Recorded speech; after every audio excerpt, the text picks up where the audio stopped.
Hi, I'm Paul.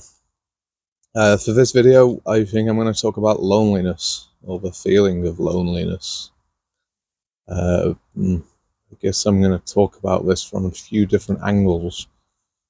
So to start us off, I'm going to say, imagine a person who's always wanting to win, always wanting to succeed. What happens here is this is a person who creates an image of themselves and then tries to strive for that image. So imagine a person who is in a race. I don't know, you're all running, and this person wants to be the winner, strives to win, to gain that success. And this person's in the lead.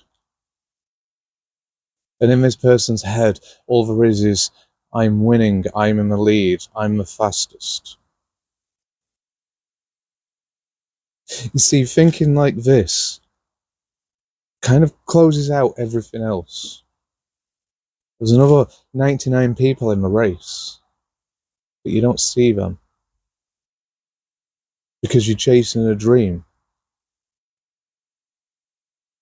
And in this dream, there is only not even you, but an image of you, closing out everything else, just to focus on the image. Now, if we imagine a person who's striving for success in a job, you want to make lots of money, have the best house, the best car, and strive for the most. And to do this, they're going to work every day, 7 days a week, lots of hours.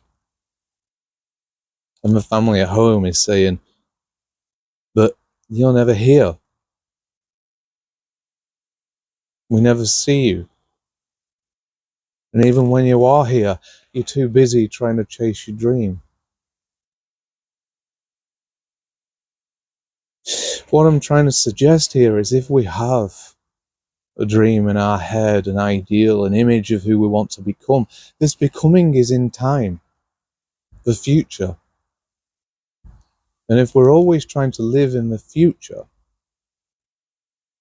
we're not seeing what's happening now. We're not living in this moment.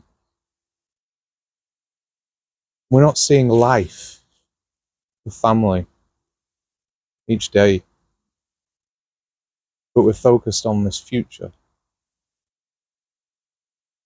And in this focus on the future, the dream, the image, we shut out everything else. We become self-focused, self-centered, lonely, in a world trying to chase a dream. And dream doesn't have any life. Now, I suppose you can say that this has not got anything to do with a person who feels lonely. What happens in the person who feels lonely? They're focused on the thoughts that they're lonely, but it shouldn't be. In other words, we're still in our dream, shutting out the rest of the world, self-focusing on the thoughts in our head. I mean, for an example of this, let's say I was lonely, didn't have many friends, and I really feel this. And in my head all the time I'm saying, I wish I had friends, I wish I wasn't lonely. And then somebody comes up to me and says, hi, how are you? And I think to myself, I'm sad, but I'm not going to say this. So I say, I'm fine, thank you. And I try to present an image because I'm worried that I'll be back lonely again. But by producing this image, or projecting this image that you want to be liked, hides away the real you. So then you're building walls around the real self, isolating it. See, if we look at projection, let's also look at mirroring as well. The difference between projection and mirroring. See, if I said to you, "Hi, how are you?" and you say, "I'm fine," when really you're sad, then you're trying to project an image across, which isn't you, isolating the real self. But if you say to me, "How are you?" and I say, "I'm sad," then I'm mirroring back a real image, not creating an image and projecting it. You see, I don't think that loneliness really has anything to do with whether you're with people or not. I've known many people who have loads of friends around them and yet still feel lonely. And I've met loads of people who don't have many friends and feel quite content.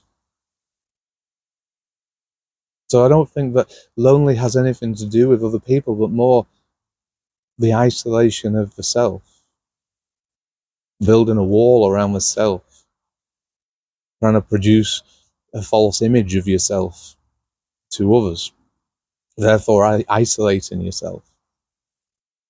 And I think it's in this isolation that we feel lonely.